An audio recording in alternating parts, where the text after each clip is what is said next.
From the very beginning, life had been a series of performances. At home, the smile was exaggerated, the opinions filtered, the silence calculated.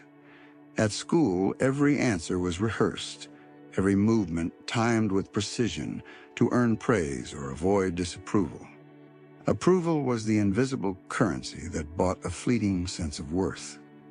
It started early, a pat on the head for being quiet, a gold star for neat handwriting, claps for standing in line without fidgeting. That applause, that external nod became the rhythm of life. Without realizing it, a prison was built, not of bars or walls, but of constant validation. As time passed, the need to be liked morphed into a survival instinct. Every social interaction became a negotiation, every choice a potential gamble between acceptance and rejection.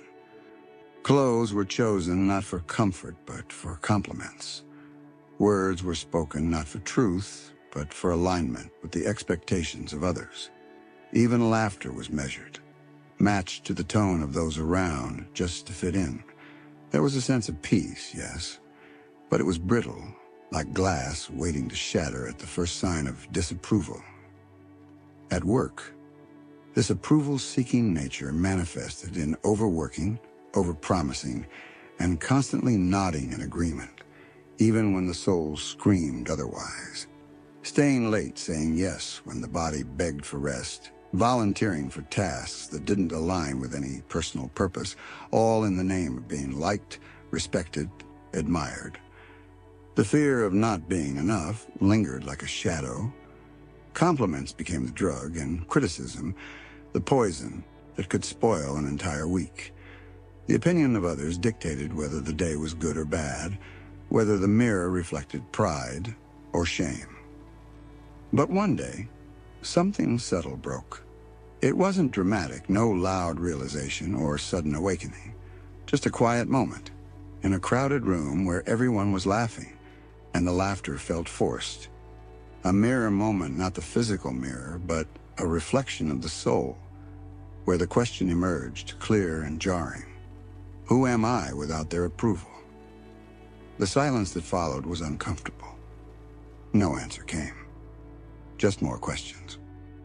Who am I really? What do I want? What do I believe in, beyond what makes me acceptable? That night was different. The phone was filled with unread messages, the kind that once would have demanded immediate response.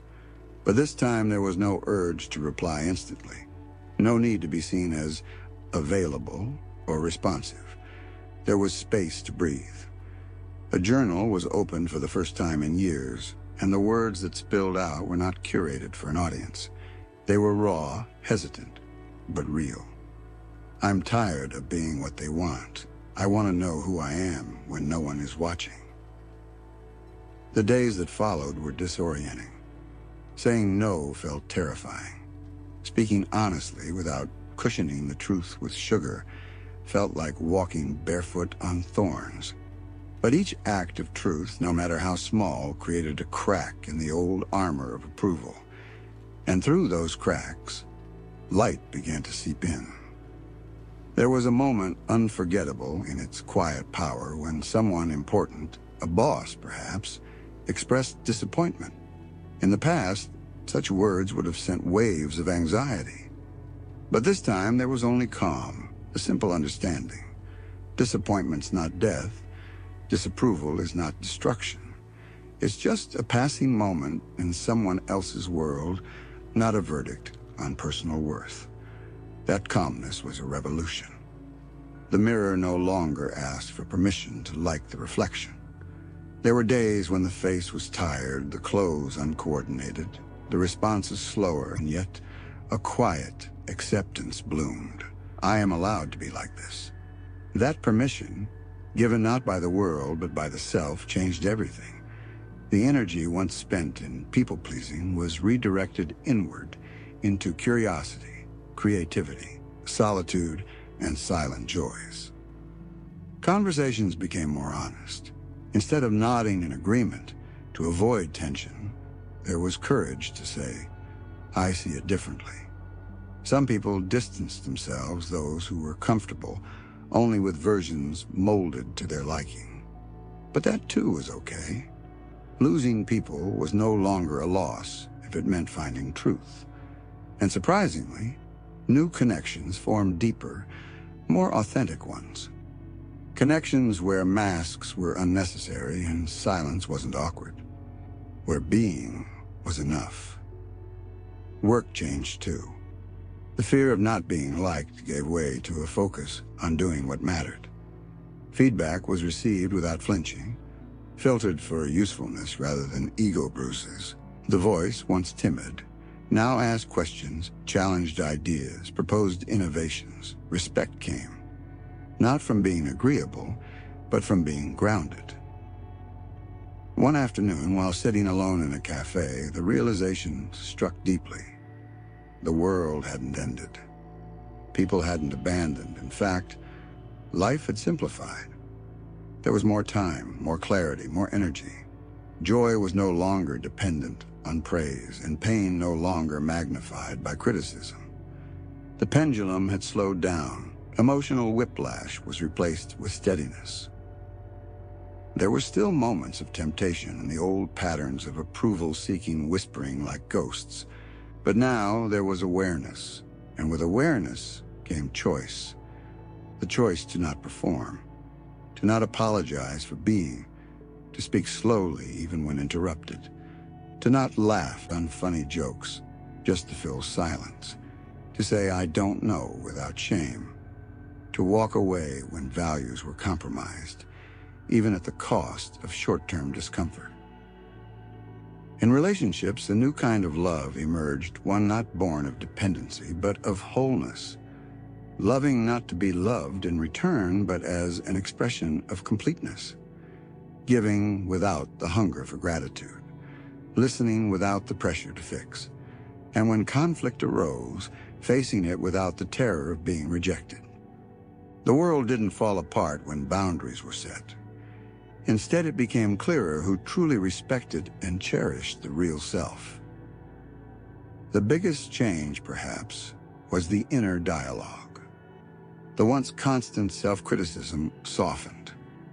The voice inside became a companion, not a judge. Mistakes were met with learning, not loathing. Failure became part of growth, not a reason for self-erasure. The highs and lows of life continued, they always would, but they no longer dictated self-worth. Freedom, it turned out, was not in being liked by everyone. It was in liking oneself enough to not need their liking. And with that freedom came power, the power to live boldly, love deeply, and create fearlessly. Approval was still appreciated, but no longer necessary. Disapproval was still felt, but no longer defining.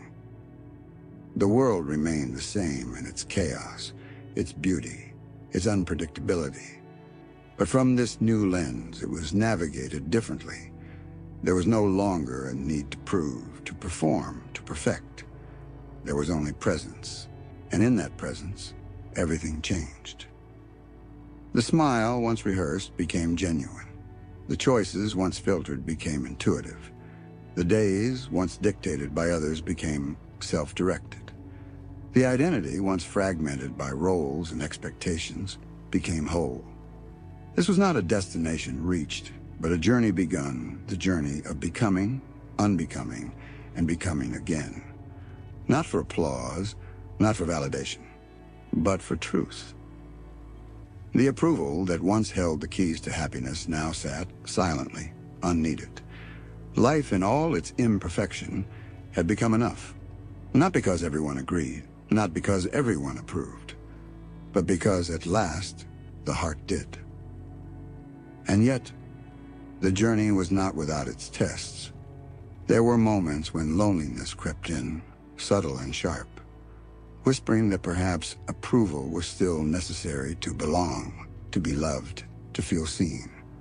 But those moments became mirrors too, reminding that belonging to oneself was the first belonging. The solitude was not a punishment, but a sacred pause. In that pause, new insights arose about desires that were never voiced, dreams that had been buried, beliefs that were inherited but never examined. Each passing day was a gentle peeling back of layers, not to reveal a new self, but to remember the one that had always been. The child who once danced without fear of being watched, who painted not to impress but to express, who spoke without rehearsing, that child began to return. And with that return came a lightness, a liberation that no applause could ever provide. Now, waking up didn't feel like preparation for performance. It felt like showing up as is. There were no roles to play, just life to live. Relationships became partnerships, not transactions. Work became purpose, not performance. Silence became rest, not punishment.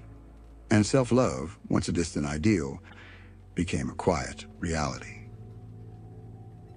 The final truth was this: when you stop seeking approval, you return home to your own voice, your own rhythm, your own worth. And once that home is found, the world no longer defines you. You define yourself. And in that, everything, absolutely everything, changes. Thanks for watching.